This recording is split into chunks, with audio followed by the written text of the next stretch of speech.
24 अगस्त 2001 की रात जब एयर ट्रांजिट एयरलाइंस की फ्लाइट 236 टोरंटो से लिस्बन की तरफ जा रही थी। लगभग 39,000 फीट की ऊंचाई पर उड़ रहा ये जहाज जब ठीक अटलांटिक ओशन के बीचों बीच पहुंचता है तभी अचानक ही इसके दोनों इंजन बंद पड़ जाते हैं। जांच करने पर पता चलता है कि जहाज का फ्यूल खत्म हो चुका था, जिसे जहाज नीचे की ओर गिरना शुरू हो जाता है। चारों तरफ सिर्फ और सिर्फ पानी ही पानी दिखाई पड़ता है। यहाँ से जो सबसे नजदीकी एयरपोर्ट था वह 120 किलोमीटर की दूरी पर था, जहां पर पहुंचना बिल्कुल नामुमकिन के समान था। अब इस दुर्घटना का सिर्फ और सिर्फ एक ही अंजाम होते दिखाई दे रहा था, वो थी मौत।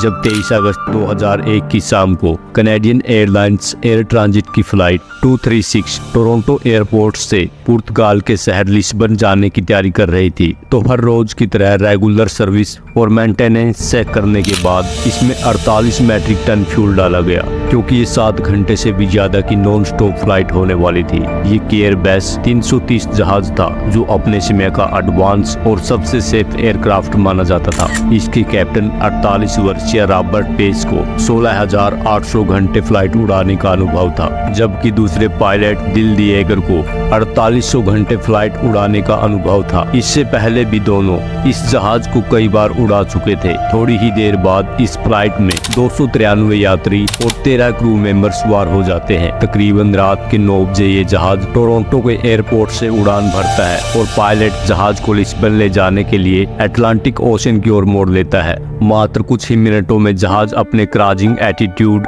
39,000 मीटर की ऊंचाई तक पहुंच जाता है। अब इस तरह ज्यादा दूरी की फ्लाइट पर पायलट का ज्यादा काम नहीं होता। इस समय ज्यादातर काम ऑटो पायलट सिस्टम ही करता है। पायलट तो सिर्फ कंडीशन को मॉनिटर करते हैं और समय समय पर कंट्रोल रूम पर अपनी लोकेशन भेजते रहते हैं। जहाज को उड़ान भरे 4 घंटे से भी ज्यादा का समय बीत चुका था। सब कुछ ठीक ठाक चल रहा था। जहाज में सवार सभी यात्री गहरी नींद में सोए हुए थे। जहाज अटलांटिक ओशन के बिल्कुल बीच में था। तभी कैप्टन रॉबर्ट विस जहाज के इंजन नंबर 2 के कंट्रोल पैनल की ओर देखता है, जहाँ पर कुछ अबनॉर्मल रेटिंग्स आ रहे थे, यानी खतरे का सायरन बज चुका था। इसी के साथ कैप्टन की कड़ी परीक्षा का समय आ चुका था। तकरीबन रात के 1 बजे के आसपास पायलट ने देखा कि राइट साइड के इंजन में ऑयल का प्रेशर काफी ज्यादा बढ़ चुका था। साथ ही साथ ऑयल की मात्रा भी कम हो रही थी और ऑयल टेम्परेचर भी इंडिकेट हो रहा था। इस तरह की सिचुएशन दोनों ही पायलट अपने कैरियर में पहली बार फेस कर रहे थे, क्योंकि कोई भी छोटी व्हीकल से लेकर हवाई जहाज तक जब भी कोई इंजन ज्यादा देर तक ऑपरेशनल होता है तो धीरे धीरे उसका तापमान बढ़ता है।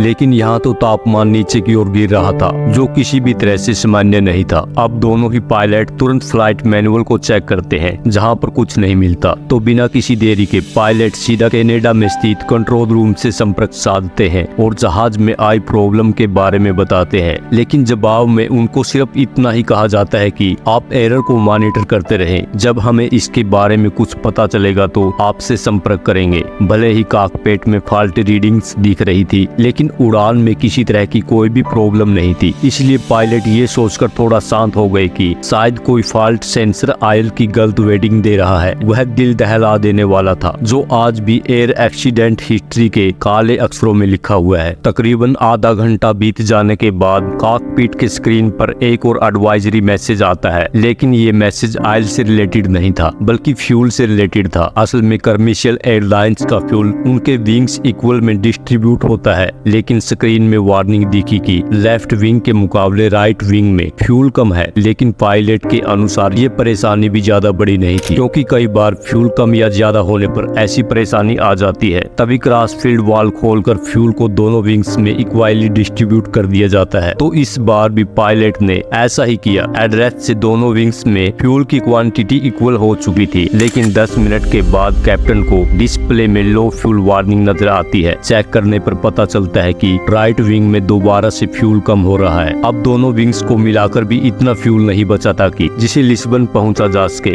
इस समय तक प्लेन में सिर्फ 7 टन फ्यूल बचा था, जो प्लेन की कुल कैपेसिटी का 6% था, और ये भी काफी तेजी से खत्म हो रहा था। इस कंडीशन में पायलट के पास प्लेन को डाइवर्ट करने के अलावा कोई और दूसरा रास्ता नहीं था। तभी उन्होंने अपने सबसे करीबी चरसेरा आइलैंड में मौजूद लेजिस एयरपोर्ट पर लैंड करने का डिसीजन लिया। और जल्द ही वहाँ के ट्रैफिक कंट्रोल से संपर्क करके पूरी बात बताई। लेकिन दोनों पायलट के जहन में एक ही सवाल था कि फ्यूल जल्दी से कम हो रहा है, ऐसे में हम वहाँ तक पहुँच पाएंगे भी या नहीं। तभी कैप्टन ने फ्लाइट अटेंडेंट से कहा कि खिड़की से राइट विंग को चेक करो, कहीं वहाँ से फ्यूल लीकेज तो नहीं हो रहा। लेकिन रात के घने अंधेरे की वजह से फ्लाइट अटेंडेंट को कुछ भी दिखाई नहीं दिया। अब ऐसी स्थिति हो गई थी कि हर 5 मिनट के बाद 1 टन फ्यूल खत्म हो रहा था। उस हिसाब से अब केवल उनके पास सिर्फ 25 मिनटों का फ्यूल बचा था। तभी मेंटेनेंस टीम ने कैप्टन को सजेस्ट किया कि जहाज को 2000 फीट की ऊंचाई पर ले आइए, जिसे फ्यूल लीकेज का पता चल सके। लेकिन पायलट ने ऐसा करने से साफ इनकार कर दिया, क्योंकि उनका मानना था कि अगर लीकेज कंफर्म भी हो गई तो हम फिर से जहाज को 39,000 फीट की ऊंचाई तक नहीं पहुंचा पाएंगे,